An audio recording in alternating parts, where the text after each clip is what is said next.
కూడా పోలీస్ కస్టడీలో ఉన్నారు. వర్స్టైల్ సర్వీసెస్ ట్రస్ట్ మరియు శ్రీకృష్ణ అకాడమీ వారి ఆధ్వర్యంలో కీర్తిశేషులు పాసం రవీంద్ర యాదవ్ 9వ వర్ధంతి సందర్భంగా కొరటిపాడు వాకింగ్ ట్రాక్ నందు రిత్విక్ సూపర్ స్పెషాలిటీ హాస్పిటల్ వారిచే షుగర్, బీపీ, జనరల్ చెకప్ మరియు వైద్య సలహాలు ఇవ్వడం జరిగింది. ఈ సందర్భంగా పలువురు వక్తలు మాట్లాడుతూ స్వర్గీయ పాసం రవీంద్ర యాదవ్ సమాజానికి చేసిన సేవలను కొనియాడారు.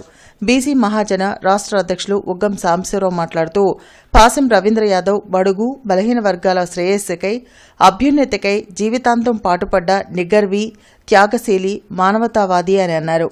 ట్రస్ట్ చైర్మన్ పాసం శ్రీకృష్ణదేవరాయ యాదవ్ మాట్లాడుతూ నాన్న సమాజానికి చేసిన సేవలను వివరించారు. ఓబీసీ సంఘం రాష్ట్ర అధ్యక్షులు మరియు దక్షిణ మధ్య రైల్వే సలహా మండలి సభ్యులు అంగిరేకుల వరప్రసాద్ యాదవ్ మాట్లాడుతూ ఎటువంటి పదవి ఆశించకుండా ప్రజాసేవకే తన జీవితాన్ని అంకితం చేసిన గొప్ప వ్యక్తి రవీంద్ర యాదవ్ అని కొనియాడారు. ఈ కార్యక్రమంలో ట్రస్ట్ సభ్యులు పాసం సర్దార్ అభినంద్ యాదవ్, కోనంకి మురళీకృష్ణ యాదవ్ తదితరులు పాల్గొన్నారు.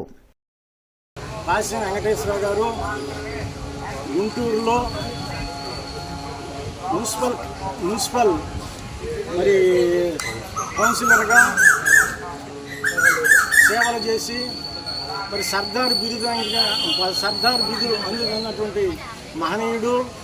ఆయన వారసత్వంగా పాసం రవీంద్ర యాదవ్ గుంటూరు జిల్లా బీసీ సంఘం అధ్యక్షుడిగా, అదేవిధంగా బడుగు బలహీన వర్గాల అభ్యున్నతికై, అదేవిధంగా అభివృద్ధికై, సంక్షేమానికై నిరంతరం పాటుపడ్డ బీసీల ఆశాజ్యోతి. అటువంటి వారి మరి యొక్క సేవలకి